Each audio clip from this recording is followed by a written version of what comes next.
এইবার একটা চান্স পেয়ে গেছে। উনি মনে মনে ভাবলেন ওনার ছেলেদের নাম কি, এটা জিজ্ঞেস করি, তাইলে তার উত্তর দিতে পারবে না।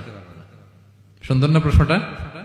এবার উনি বলতেছে ফাকুলতু লাহা মা আসমাউ আওলাদিক, মা এবার একটু বলেন তো আপনার ছেলেগুলার নাম কি। কি জিজ্ঞেস করলেন? এটা তো আর নান্টু বল্টু সল্টু তো আর কোরআনে পাওয়া যায় না। আমরা নাম রাখি কি সল্টু বল্টু, সল্টু বল্টু কোরআনে আছে নাই? তো উনি এবার চান্স নিলেন, এবার জিজ্ঞেস করি আপনার ছেলের নাম কি। এইবার আর উত্তর থাকবে না, অনেকক্ষণ আমার সাথে ইয়ে করছেন আপনি। তো জিজ্ঞেস করতেছে লাহা ওয়ামা আসমাউ আওলাদিক, আপনার ছেলেদের নাম কি একটু বলেন তো। এই প্রশ্নের উত্তরে উনি 3টা আয়াত তেলাওয়াত করছেন। এতক্ষণ তো একটা, এখন কয়টা? এখন 3 নম্বর গিয়ারে চালাইতেছে। উনি প্রথম আয়াত তেলাওয়াত করলেন ওয়াত্তাখাযাল্লাহু ইব্রাহিমা খলিলা, এরপরে বললেন ওয়া কাল্লামাল্লাহু মূসা তাকলিমা, সবশেষে বললেন ইয়া ইয়াহইয়া খুযিল কিতাবা বিকুওয়া। আল্লাহু আকবার। আমি ইব্রাহিমকে খলিল হিসেবে নিয়েছি, মুসাকে কালিমুল্লাহ বানিয়েছি, এবং ইয়াহইয়াকে বলেছি হে ইয়াহইয়া তুমি তাওরাত কিতাবকে শক্ত করে ধরো। তার মানে বুঝাতে চাইলেন আমার বড় ছেলের নাম ইব্রাহিম, পরের ছেলের নাম মুসা, ছোট ছেলের নাম ইয়াহইয়া। সুবহানাল্লাহ পড়বেন না?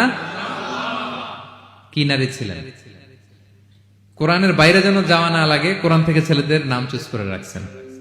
ছেলেদেরকে ডাকলে এই নামেই ডাকেন।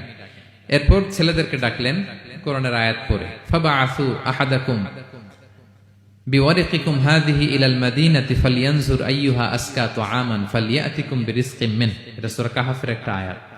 গুহাবাসী 7 জন যুবক যখন ঘুমিয়ে পড়েছিল, 309 বছর পরে যখন জেগেছিল, একজনকে টাকা দিয়ে বলেছিল যাও তুমি কিছু খাবার নিয়ে আসো।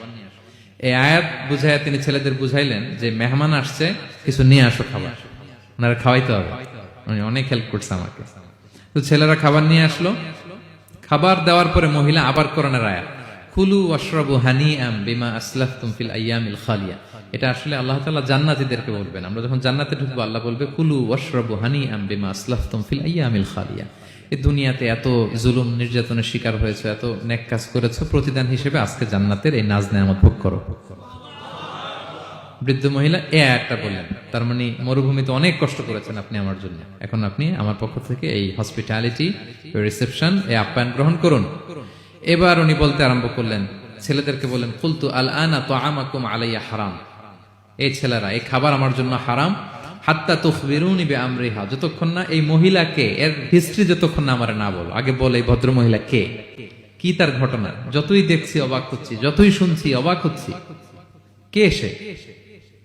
যাই বলি শুধু কোরআন দিয়ে বলে, ঘটনাটা কি? এবার ছেলেরা বলল ফাকালু হাযিহি উম্মুনা, ইনি আমাদের মা। লাহা আরবাউনা সানা, ওনার বয়স 40 বছর। লাম তাতাকাল্লাম ইল্লা বিল কুরআন, জীবনে কোনোদিন কোরআন ছাড়া মুখ দিয়ে অন্য কোনো কথা বলেনি। মাখাফাতা আন তাযিল্লা ফায়াসখাতা আলাইহির রহমান, এই ভয়ে যে কোন কথায় আল্লাহ আবার নারাজ হয়ে যায়, আমার কোন কথায় আবার কোন ভুল হয়ে যায়, আমার কোন কথায় আবার রহমান আমার উপর নারাজ হয়ে যায়। এজন্য আমরা আমাদের জন্মের পরে জীবনে আমার মাকে কোরআন ছাড়া কোনো কথা বলতে শুনিনি। অবাক হলেন আব্দুল্লাহ ইবনে মুবারক, ইমাম বুখারীর উস্তাদ। উনি খাবার হাতে নিয়ে এবার বললেন যে উনি তো অনেক আয়াত বললো, এবার আমি একটা আয়াত বলি। খাবারটা নিয়ে উনি পড়তে আরম্ভ করলেন। ফাকুলতু, উনি বললেন, আমি বললাম যালিকা ফাদলুল্লাহি ইউতিহি মান ইয়াশা, এটা আল্লাহর বিশেষ অনুগ্রহ, ফজল, এটা আল্লাহ সবাইরে দেয়, যাকে চায় তাকে দেয়। সুবহানাল্লাহ পড়ে। এটা আল্লাহর বিশেষ অনুগ্রহ, তিনি সবাইকে দান করেন না, যাকে চান তাকে দেন।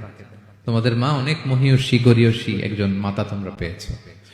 এই হচ্ছে ঘটনাটা। আল মুতাকাল্লিমাতু বিল কোরআন, যে নারী তার জীবনের পুরো সময়টা শুধু কোরআন দিয়ে কনভারসেশন করেছেন, কথা বলেছেন। যেই প্রশ্নই তাকে করা হয় কোরআন থেকে বলতেন, কারণ আল্লাহ বলেছেন মা ফাররাতনা ফিল কিতাবি মিন শাই, এই কিতাবে আমি কোনো কিছু বাকি রাখি নাই। মানব কল্যাণের, মানব প্রয়োজনীয়, হিউম্যান ডিমান্ড যা দরকার সব আল্লাহ বলে দিয়েছেন। তিবিয়ানান লিকুল্লি শাই, সবকিছুর সুস্পষ্ট ব্যাখ্যাই কোরআনে আছে। আল্লাহ বলেন লাউ আনসালনা হাদাল কুরআনা আলা জাবাল লারাআইতাহু খাশিআম মুতাসাদ্দিআম মিন খাশিয়াতিল্লাহ, এই কোরআনকে আমি পাহাড়ে নাজিল করলে পাহাড় চূর্ণ বিচূর্ণ হয়ে যেত। আলাস্কা মাউন্টেন রেঞ্জ, আল্পস পর্বতমালা, মাউন্টেন এভারেস্ট ভেঙে চুরে খান খান হয়ে যেত। সে কোরআনকে আল্লাহ তাআলা আমাদের উপর নাজিল করেছে। আমাদের রেসপন্সিবিলিটি